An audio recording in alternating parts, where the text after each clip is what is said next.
And let's talk about marketing concepts. We talked a lot about the foundations of marketing. We talked a lot about, front end, back end. Let's talk about some marketing concepts.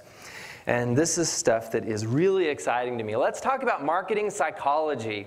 It's been said that making money in the business opportunity market or in any market is two different things. It's psychology and math. So let's talk a little bit about psychology. And I'm going to give you 3 books that are absolute must-reads. And the first one is a must-read. Some of you may have already read it. It's Influence, The Psychology of Persuasion by Robert Cialdini. An absolute must-read. A phenomenal book. It's really interesting to read it, too. It was written by a psychologist who studied, the psychology of human nature. And he wrote this book in such a way, he talked about how people, individuals, cults have used psychology to get people to do things. And at the end of each section where he's talking about the different, ways people are using this psychology, he talks about how to avoid it. You can avoid, people using scarcity on you by doing this. And you can avoid people using urgency and commitment on you by doing this. Well, people weren't buying it to avoid being sold things. People weren't buying it to, avoid going into cults.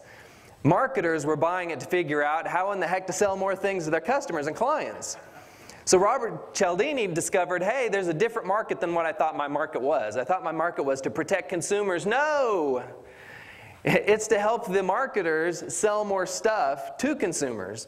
So now that's exactly what he's doing. He's holding conferences and seminars, and he has bigger products about how to use the power of influence to get people to buy more stuff. The other side of the coin. Exactly. The other side, the more profitable side of the coin.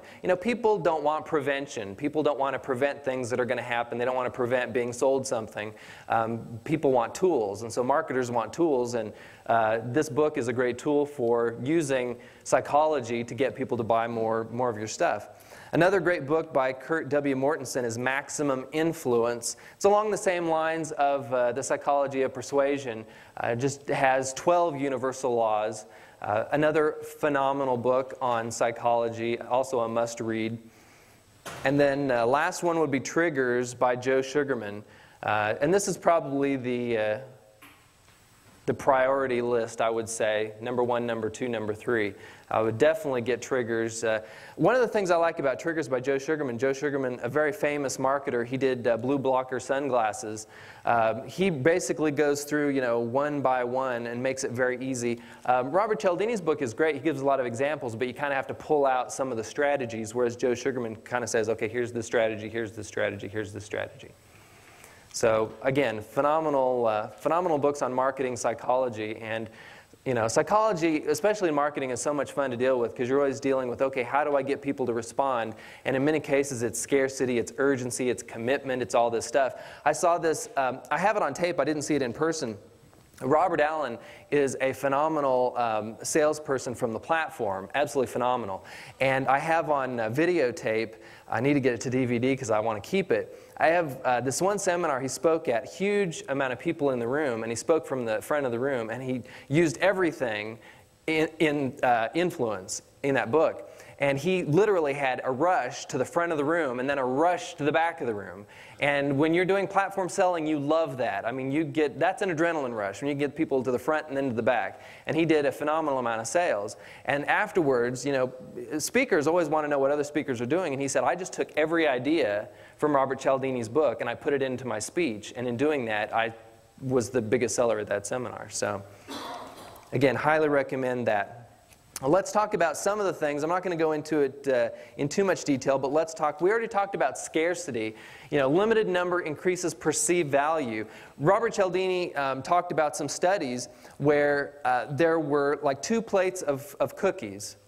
And people were told, on this plate, there's so many of these cookies, you can have as many as you want. Eat as many as you want.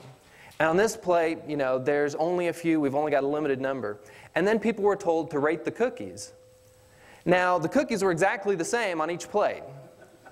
But the people said, oh, these ones that are scarce, these are better. We like these a bunch better. These over here that we can have lots of, yeah, those are fine, but we like these that are scarce better. You know, the scarcity increases the perceived value. That's why you always see there's a limited number, there's a limited time, scarcity, scarcity, scarcity. And a lot of it is generated by the marketer. Because if somebody said, you know, hey, I can sell 1 million copies of this, well, we can print 1 million copies. I mean, what really is the scarcity? Well, sometimes it's created scarcity because you know that's going to generate sales.